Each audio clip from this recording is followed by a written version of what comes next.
Hello students, welcome to the first chapter of your 8th class Social Studies textbook, How, When and Where. Okay, so today we will study How, When and Where. मुझे लगता है कि मैंने जो पिछली class में आपको brainstorming के लिए क्वेश्चंस दिए थे उस पर आपने विचार किया होगा, उनके बारे में सोचा होगा.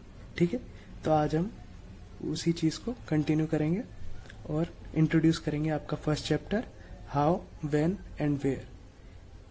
कैसे, कब और कहाँ.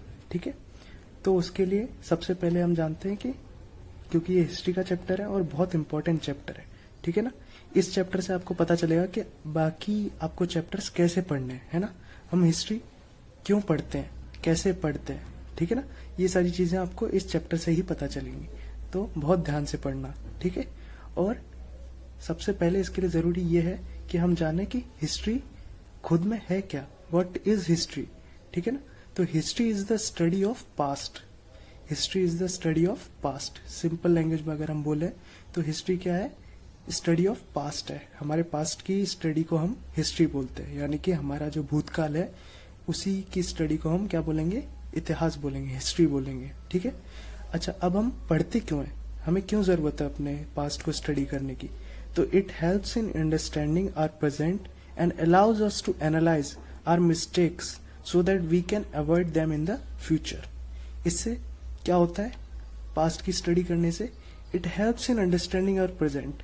हमें पता चलता है कि हमारा जो प्रेजेंट है, जो हम अपने आसपास अभी देख रहे हैं, वो अभी ऐसा क्यों है, वो ऐसा कैसे बना. जैसे कि हम एक एग्जांपल लेते हैं कि आप अपने आसपास ट्रेन देखी होगी आपने, ठीक है, तो ट्रेन, मेट्रो देखी होगी, तो मेट्रो अब कैसे बनी, है ना.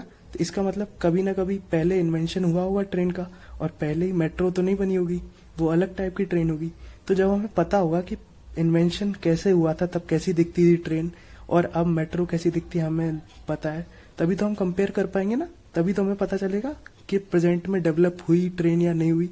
तो इसलिए इससे क्या होता है, पास्ट को स्टडी करने से हम अपने प्रेजेंट को और अच्छी तरह समझ पाते हैं, और हम जो मिस्टेक्स हमने पास्ट में की हैं उनको सुधार पाते हैं, ताकि हमारा फ्यूचर और अच्छा बन सके. जैसे कि आपने सुना हुआ कि सेकेंड वर्ल्ड वॉर के एंड में यूएसए ने जापान पर न्यूक्लियर बॉम्ब गिराए थे, है ना, हिरोशिमा और नागासाकी पर. उससे बहुत ज्यादा हानि हुई थी और बहुत ज्यादा लोगों की जान गई थी, और अभी तक उसके इफेक्ट्स दिखते हैं. तो अगर हमें पास्ट की स्टडी हमने की होगी, अगर हमने हिस्ट्री पढ़ी होगी, तो हम वो मिस्टेक्स दोबारा नहीं दोहराएंगे, है ना. तो इसलिए क्या होता है, हम अपनी मिस्टेक्स को भी सुधार सकते हैं फ्यूचर के लिए अगर हम हिस्ट्री पढ़ेंगे तो. ठीक है ना. तो इसलिए हम अब आपको दो चीजें पता चल गई कि हिस्ट्री है क्या और हम हिस्ट्री क्यों पढ़ते हैं. ठीक है. अब आते हैं नेक्स्ट, इम्पोर्टेंस ऑफ डेट्स. आप में से ज्यादातर बच्चे समझते होंगे कि ज्यादातर बच्चों को यही लगता है कि हिस्ट्री में तो सब डेट्स ही डेट्स है ना, बहुत बोरिंग है. लेकिन आपने कभी ये नहीं सोचा हुआ कि हिस्ट्री में डेट्स हैं क्यों, क्या जरूरत है डेट्स की. ठीक है ना, तो वो हम आज पढ़ेंगे. Dates serve to mark periods in history. ठीक है ना, डेट्स की क्या जरूरत है, वो मार्क करते हैं पीरियड्स को हिस्ट्री में. अब हिस्ट्री में पीरियड्स कौन से होते हैं वो हम आगे अभी पढ़ेंगे. ठीक है. They act as a milestone and tell us about the events, position and different developments which took place. Dates जो होती हैं वो एक माइलस्टोन की तरह काम करती हैं. ठीक है ना. माइलस्टोन आपने देखे होंगे, रास्ते में आप हाईवे पर जाते होंगे तो मील का पत्थर जिसे हिंदी में बोलते हैं, जिसमें लिखा होता है कि इतने किलोमीटर्स बाद ये जगह है. जैसे दिल्ली 30 किलोमीटर्स, है ना, जयपुर 50 किलोमीटर्स. तो डेट्स क्या होती है, माइलस्टोन्स की तरह हिस्ट्री में काम करती हैं, जिससे हमें पता चलता है कि हम कितनी दूर आ गए और आगे कितना टाइम अभी पढ़ना बाकी है. ठीक है ना. तो they act as a milestone and tell us about the events, position and different developments which took place. और उससे हमें क्या पता चलता है कि कौन सा इवेंट कब हुआ, तब बाकी जो पूरी सोसाइटी थी उसकी पोजीशन क्या थी, और डिफरेंट डेवलपमेंट्स तब से अब तक क्या हुए. ठीक है ना. ये सारी चीजें हमें डेट से स्टडी करने से पता चलती हैं. ठीक है ना. We study dates to find out the sequence of events.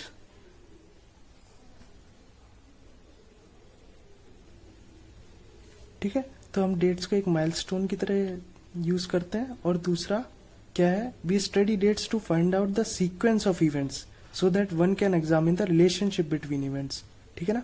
We study the dates to find out the sequence of events. हमें डेट से इवेंट्स का सीक्वेंस भी पता चलता है. ठीक है ना, कि कौन सा इवेंट पहले हुआ फिर कौन सा इवेंट बाद में हुआ, ठीक है ना।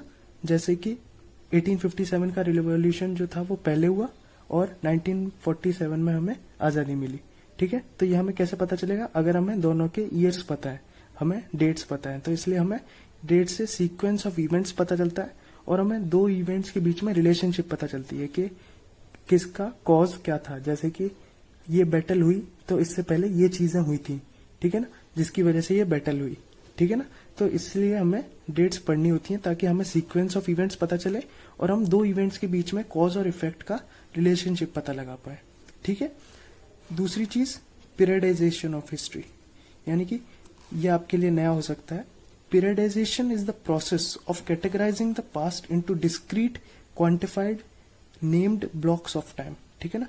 Periodisation is the process of categorising the past into discrete quantified named blocks of time. इसमें क्या करते हैं, हम हिस्ट्री को अलग अलग पीरियड्स में डिवाइड करते हैं ताकि हम उसे इजीली स्टडी कर पाएं। जैसे कि साइंस में आपने सुना होगा कि आप अलग अलग कौन कौन से डिविजन्स करते हैं, फिजिक्स, केमिस्ट्री, बायो, मैथ्स, है ना, नाम तो सुना ही होगा ना। तो ऐसे ही हम हिस्ट्री को भी अलग अलग कैटेगरीज में डिवाइड करते हैं, ठीक है ना, ताकि हम उसे इजीली स्टडी कर पाए। This is usually done in order to facilitate the study of history. अब कैसे कैसे क्लासिफिकेशन करते हैं, क्या क्या नाम है वो हम पढ़ते हैं। British classification of Indian history, जो ब्रिटिश क्लासिफिकेशन है इंडियन हिस्ट्री का, वो कैसे किया गया। इन 1817 James mill, a Scottish philosopher, economist and historian. 1817 में जेम्स मिल नाम के एक व्यक्ति थे जो कि एक स्कॉटिश फिलोसोफर थे, इकोनॉमिस्ट थे और एक हिस्टोरियन थे। उन्होंने एक बुक लिखी जिसका नाम था a history of British India, ठीक है ना। इसमें उन्होंने क्या किया, इंडियन हिस्ट्री को डिवाइड किया 3 पीरियड्स में।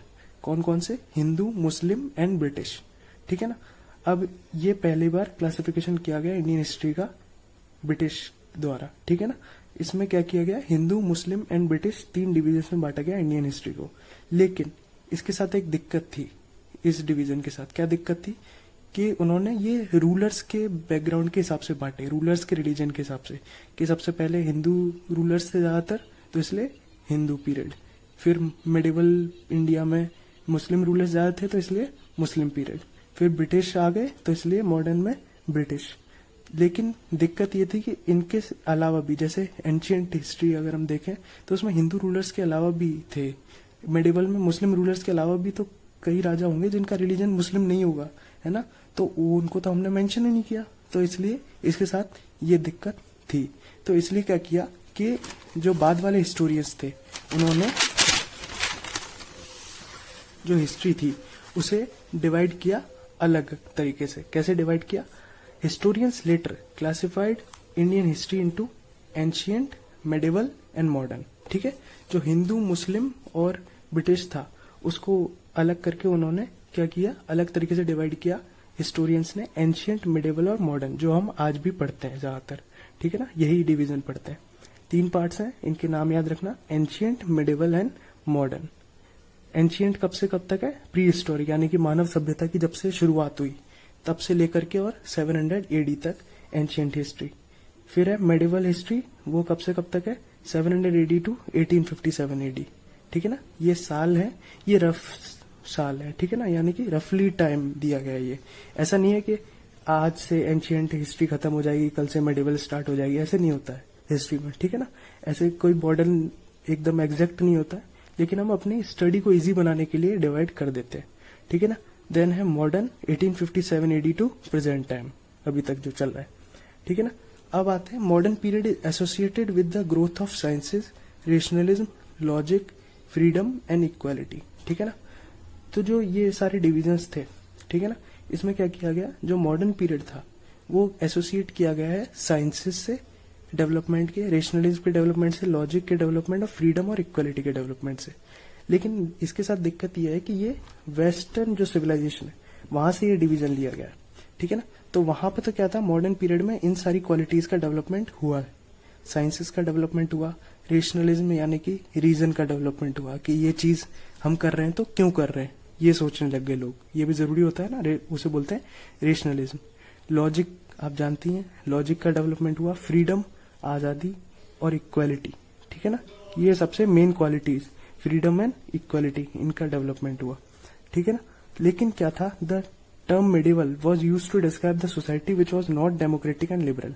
और जो मेडिवल टर्म है वो उस सोसाइटी को डिस्क्राइब, जो मॉडर्न से पहले वाली सोसाइटी थी उसको डिस्क्राइब करने के लिए यूज होता है, जिसमें कि डेमोक्रेसी और लिबरलिज्म नहीं था, जो कि सोसाइटी डेमोक्रेटिक और लिबरल नहीं थी। लेकिन क्या है, however British period in history can not be termed as modern. ठीक है ना, British period in history can not be termed as modern because Indians were denied liberty, equality and justice. जो ब्रिटिश पीरियड है India में, जब British राज था, वो वैसे तो मॉडर्न पीरियड का पार्ट है ना, जो मॉडर्न हिस्ट्री है उसका पार्ट है, लेकिन उसे हम नहीं बोल सकते। क्या नहीं बोल सकते? मॉडर्न। क्यों? क्योंकि जो हमने क्वालिटीज अभी ऊपर देखी, sciences, rationalism, logic, freedom and equality, ये सारी जो क्वालिटीज हैं ये मॉडर्न पीरियड में इंडिया में थी ही नहीं, ब्रिटिश राज में थी ही नहीं। हमारे पास जो इंडियंस के पास है वो फ्रीडम और इक्वालिटी थी ही नहीं। बल्कि ऐसा बोला जाता है कि अगर कोई ब्रिटिश ऑफिसर गुजर रहा होता था रास्ते से, तो इंडियन जो अगर कोई घोड़े पर है तो उसे उतर के और उसे सलाम करना पड़ता था, ये हालत थी। ठीक है ना, तो इसलिए आप उसे इक्वलिटी तो बोल ही नहीं सकते। तो इसलिए मॉडर्न पीरियड का पार्ट होने के बावजूद भी ये मॉडर्न पीरियड का पार्ट हिस्टोरियंस बोलते हैं कि नहीं होनी चाहिए। ठीक है ना, ब्रिटिश राज, बल्कि ये इसे क्या बोलना चाहिए, कॉलोनियल बोलना चाहिए। ठीक है ना, अब कॉलोनियल क्यों बोलना चाहिए, कॉलोनियल क्या होता है वो हम पढ़ते हैं। Colonisation is a process by which a central system of power dominates the surrounding land and its components. ठीक है ना, कॉलोनाइजेशन एक प्रोसेस है by which a central system of power dominates the surrounding land and its components. जिससे कि colonisation में क्या होता है, एक पावर होती है सेंट्रल पावर, जैसे कि ब्रिटिश पावर है, वो एक कॉलोनाइजिंग पावर है। ठीक है ना, तो वो क्या करेगी कि जहां भी जाएगी सब्जुगेट करेगी, लोगों को सब्जुगेट करेगी, यानी कि उन पर राज करेगी। ठीक है ना, तो इस प्रोसेस को हम बोलते हैं कॉलोनाइजेशन, जिसमें एक सेंट्रल पावर दूसरे लोगों पर, अपने सराउंडिंग लोगों पर राज करती है। ठीक है ना, तो इसलिए स्टूडेंट्स बोलते हैं कि जो ब्रिटिश राज है वो वाला पीरियड है उसको मॉडर्न बोलने की बजाय, क्योंकि उसमें फ्रीडम और इक्वालिटी इंडियंस के पास नहीं थी, क्या बोलना चाहिए, कॉलोनियल बोलना चाहिए। ठीक है ना, कॉलोनियल बोलना चाहिए। तो colonisation is a process by which a central system of power dominates the surrounding land and its components. ठीक है ना, British came to India as traders but they change their motive from trade to colonisation. जो British थे वो traders बन के आए थे इंडिया में। अभी आप सेकंड चैप्टर में पढ़ेंगे इसके बारे में खूब सारा। ठीक है ना, डीपली। वो क्या थे, ट्रेडर्स बन के आए थे, व्यापारी बन के आए थे इंडिया में, लेकिन वो उन्होंने बाद में कॉलोनाइजेशन शुरू कर दिया। ठीक है ना, सब्जुगेट करना स्टार्ट कर दिया इंडियंस को, क्योंकि उन्हें दिखा कि इंडिया में वेल्थ बहुत ज्यादा है। ठीक है ना, और इसे अगर हम राज कर लें इंडिया पर तो बहुत ज्यादा प्रॉफिट हो सकता है। ठीक है, इसलिए ब्रिटिश ने कॉलोनाइजेशन किया इंडिया का। बाकी बचे जो चैप्टर के पॉइंट्स हैं वो हम नेक्स्ट क्लास में पढ़ेंगे। तब तक के लिए आप भी कोशिश कीजिएगा थोड़ा सा पढ़ने की, ताकि आपको अगली क्लास में और अच्छी तरह समझ में आए। तब तक के लिए all the best, thank you.